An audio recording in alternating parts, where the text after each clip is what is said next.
Dear students, welcome to the lecture series on the topic Engineering Graphics.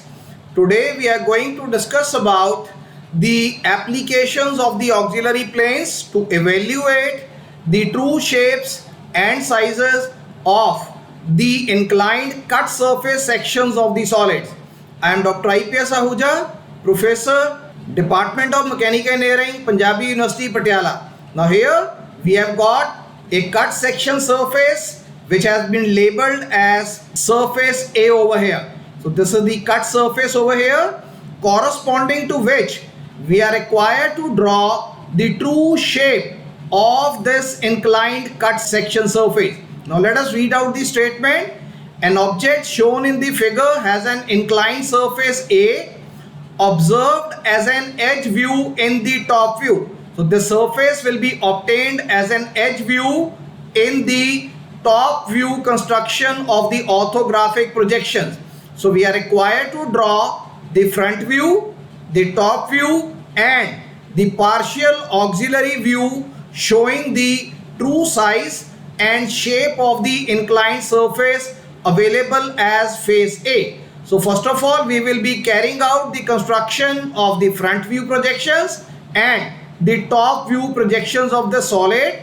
And the speciality about this top view will be that the sectioned inclined cut surface, it will be appearing as an edge view in the top view construction of the orthographic projection. So we are going to then draw an auxiliary plane which will be an auxiliary vertical plane. So this auxiliary vertical plane will be drawn parallel to the edge view of this inclined cut section surface of the solid, and the projections of this cut section surface onto the auxiliary vertical plane will be providing us with the true shape and size of the face A which has been shown over here in the isometric projection. So what we are going to do, step number 1, we are going to complete the front view and the top view orthographic projections of the solid using the dimensions which are available with us in the isometric projection. Now when we look at the solid from the front side, so we observe that looking at the solid from front side, we have got the width of the solid, it is equal to 50 millimeter, and the height of the solid, it is equal to 40 millimeter. So this rectangular face 50 millimeter width and 40 millimeter height will be presenting us with the front view face of this particular solid. So we have marked the height of the solid as 40 millimeter and the width of the solid we have marked as 50 millimeter. So this is the width of the solid 50 millimeter and height is equal to 40 millimeter. So using this information we obtain that this is the rectangular face which will be visible to the observer looking at the solid from the front side. So we have darkened this particular edge over here. Then we know that this surface over here which is lying in between the two webs, this is the vertical web which is lying on the front side. This is again another vertical web which is lying on the back side of the solid. So between these two webs we have got a horizontal web over here which is having this shape. Now this web height is equal to 20 millimeter. So I can draw a projection line over here which is at a height of 20 millimeter. Why I did not darken this? Because this portion corresponding to the inclined surface of this web, this will be visible to the observer, and the remaining portion of this web which is lying behind this particular vertical web which is lying on the front side of the solid, so this will not be visible to the observer. So this portion of the web has to be drawn as a hidden line or a dotted line, and this portion of the web will be drawn as an object line which will be visible to the observer over here. Now next we know that there is difference in the height of the two webs as well. Whereas the rear web, it is having the height 40 millimeter, the front web, it is having the height equal to 30 millimeter. So the front web is shorter than, it is having less height as compared to the rear web over here. So the front web, it is going to have the height equal to 30 millimeter. So again, a projection line corresponding to this web has also been drawn or marked in the front view projection. Now let us start with the top view projections. So in the top view projection, we know that the width of the solid, it will again be equal to 50 millimeter. Besides this particular width, we are going to require the depth of the solid, and the depth of the solid happens to be 40 millimeter. We can check this depth of the solid, it is equal to 40 millimeter. So once we know this depth of the solid, so I can mark this depth of the solid in the top view. So having marked this depth of the solid in the top view, now I can draw this construction line over here.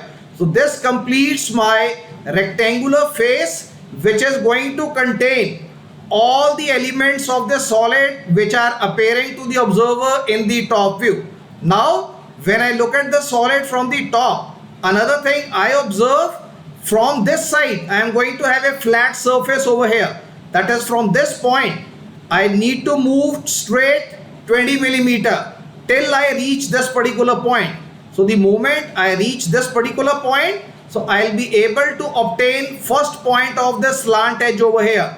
And another thing, along the front view over here, along the width of the solid, I have marked this distance of 30 millimeter, which will be visible to me from the top view also. So this is the straight edge. This is the vertical straight edge which is moving along the depth of the solid, and this depth is measuring 20 millimeter. So this way the two ends of this inclined edge view I have been able to locate. So this is the point and this is second point over here. So once I know these 2 points, so obviously I can obtain the edge view of this particular surface. But having obtained this point over here, I can project this point upwards. So once I project this point upwards, so what I am able to obtain, I am able to obtain this vertical edge corresponding to this inclined surface, and this edge I can check. The height of the front web happens to be 30 millimeter. So this height I have been able to obtain through this particular point. And similarly, as I told you, the edge view of the surface has been obtained. That is, face A edge view has been located in the top view construction of the solid. Now once I have obtained the edge view of this face A in the top view, now the next thing we are going to draw in the top view, it is the width of this particular web and this particular web.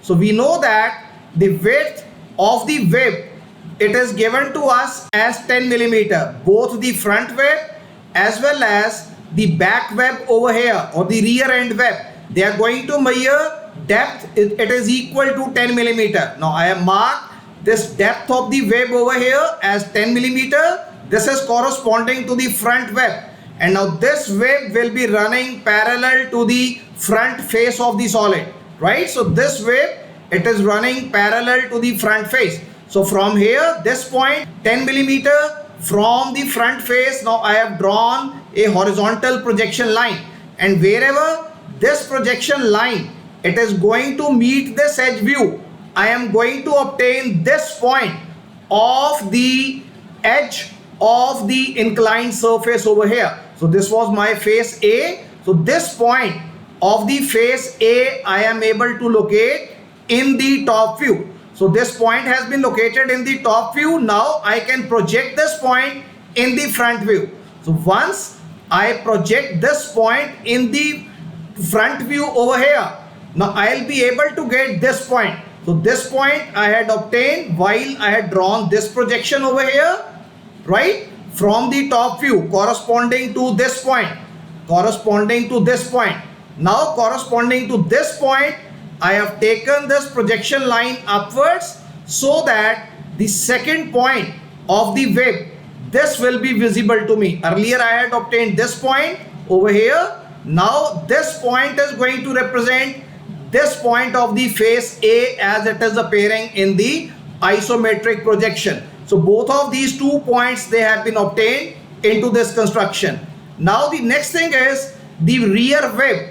The rear web, it is a perfect rectangular web without any sectioning over here, and this is going to have the depth equal to 10 millimeter. So I have marked this depth equal to 10 millimeter. So this will be true shape of this rectangular web, which is visible to the observer from the top view. So this way the projections in the top view, projections in the front view, they have been obtained. Now let me darken different edges which are visible to the observer in the front view as well as in the top view. So we can see that this horizontal edge and this horizontal edge, they are going to coincide with each other in the front view.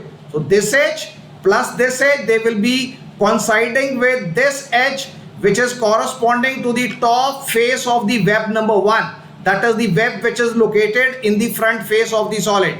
So this is the horizontal line which we have drawn over here as an object line. Another thing I told you, this is one edge which is visible to the observer from the front view. So we have darkened this particular edge, but this is not a complete edge over here, dark. So this is only one vertical projection is there, and then we have to move towards the left side over here. So we have to move down this distance, and I've already got this distance over here, so that I reach the top face of the intermediate well over here. So if this is higher web, this is higher web, I can call this as a horizontal web, or this can be a well section over here. So it is a deeper section. So corresponding to this deeper section, we have already discussed this portion of the deeper section, it will be visible to the observer, whereas the remaining portion which is going to lie behind this particular web, so this portion will be the dotted portion. Now I am going to darken this portion which is corresponding to this end, which is going to represent the top face of this well or the horizontal web over here, and then the remainder portion will be drawn as a dotted line. So this completes the construction of the front view.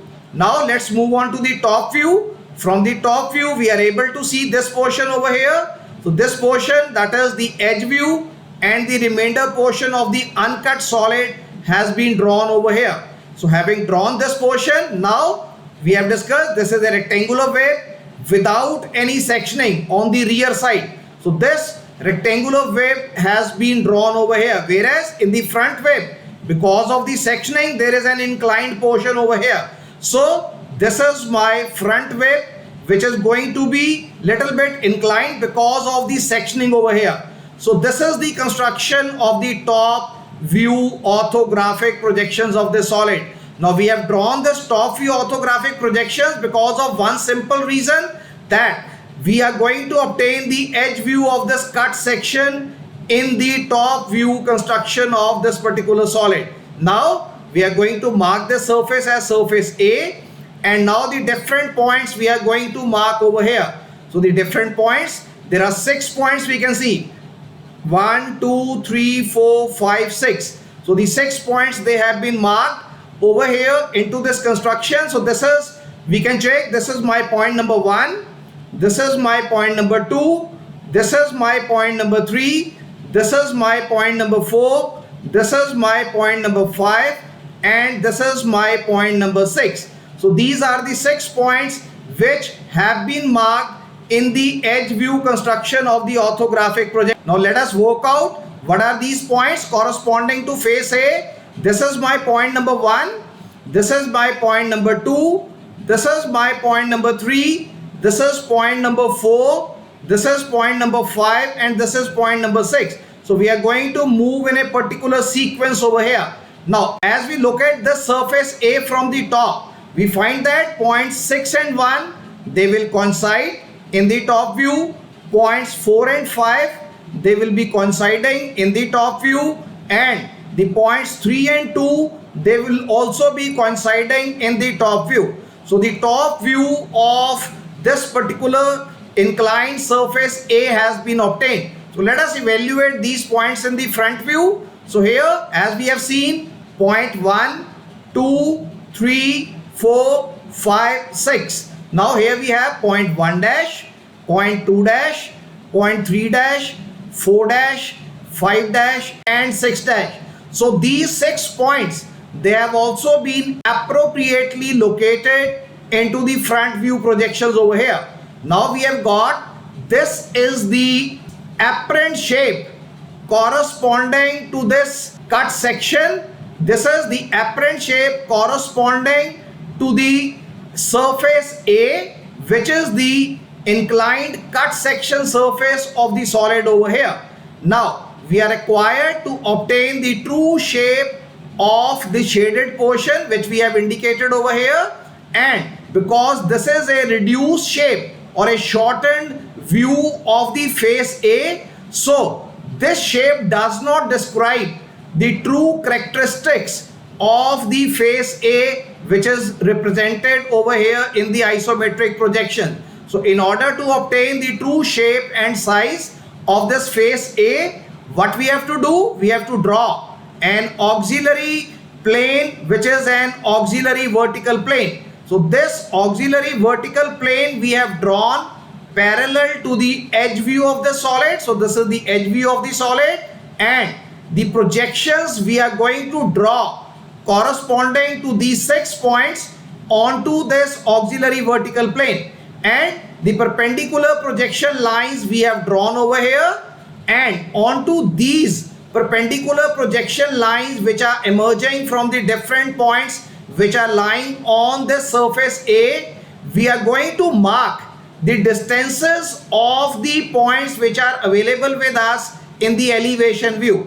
So as we can observe over here, the distance of points 1 and 2, that is 1 dash and 2 dash, from the horizontal plane they happen to be 0, because these 2 points they are lying onto the base. Similarly, what is the distance of points 3 dash and 4 dash? It is equal to 30 millimeter over here. And the distance of points 5 dash and 6 dash from the horizontal plane, it is equal to 20 millimeter. So all the distances corresponding to these 6 points, 1 dash, 2 dash, 3 dash, 4 dash, 5 dash and 6 dash, they have been obtained. Now these distances, they will be marked onto the appropriate projection lines into the auxiliary elevation view, so that we can obtain the true shape of this particular cut section. Now as we have discussed that the distances of the points 1 dash and 2 dash from the horizontal plane, it is equal to 0, because these 2 points they happen to lie on the base of the solid. So these are the 2 points 1 and 2. So their corresponding projections on the auxiliary elevation views will be at a 0 distance on the projection line corresponding to point number 1 and the projection line corresponding to point number 2 in the plan. So here I have got point number 1 in the plan, point number 2 in the plan. So corresponding to these 2 projection lines, I will be marking the points 1 1 dash and 2 1 dash onto the auxiliary vertical plane only, because these 2 points they happen to lie on the base of the solid over here. Then the next point that we are going to have over here, these are the 2 points 5 dash and 6 dash over here. So these 2 points they are located at a height of 20 millimeter from the bottom. So this is the height, 20 millimeter height from the bottom. So 2 points 5 and 6 they are located in the isometric projection. So once I mark this distance ahead of the auxiliary vertical plane, I can mark this point 6 1 dash, which will be at a distance of 20 millimeter from the AVP, and it is going to lie on the projection line corresponding to the point number 6. Similarly, corresponding to the projection line of the point number 5 at a distance of 20 millimeter, I am going to mark the point 5 1 dash over here, which is corresponding to this distance of the point 5 dash, which is available with us in the front view over here. Then the last 2 points we will be obtaining, which will be points 3 dash and 4 dash over here. So these 2 points they are going to lie at a height of 30 millimeter from the ground. So this is the height, 30 millimeter from the ground. So from 30 millimeter we have marked over here. So this 30 millimeter distance we have marked ahead of the auxiliary vertical plane. Now these 2 points 3 dash and 4 dash we will be obtaining on the projection lines corresponding to point 3 and point 4. So this is the projection line corresponding to point number 3. So onto this projection line I will be marking this distance 30 millimeter ahead of the plane. I'll be marking this point as 31 dash.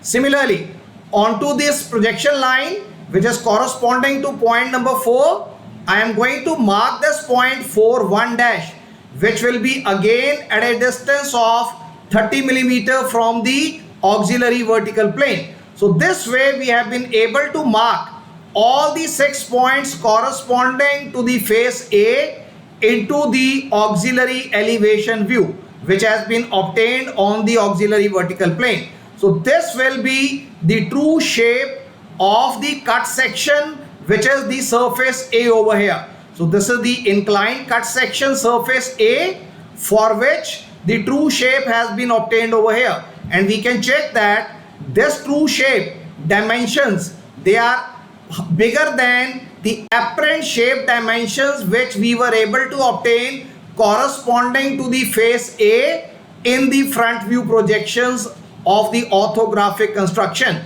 Now we can carry out the shading of this particular surface, that is the inclined section surface, for which the true shape has been obtained using the auxiliary plane method, right? So these projections we can also call them auxiliary elevation projections of the cut surface section over here.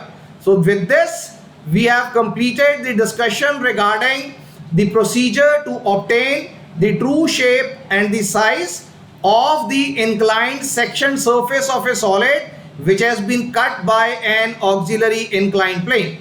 So this is all for today. So we'll be continuing with the discussion regarding the applications of the auxiliary planes in the coming lectures as well. So thank you very much. Thanks a lot.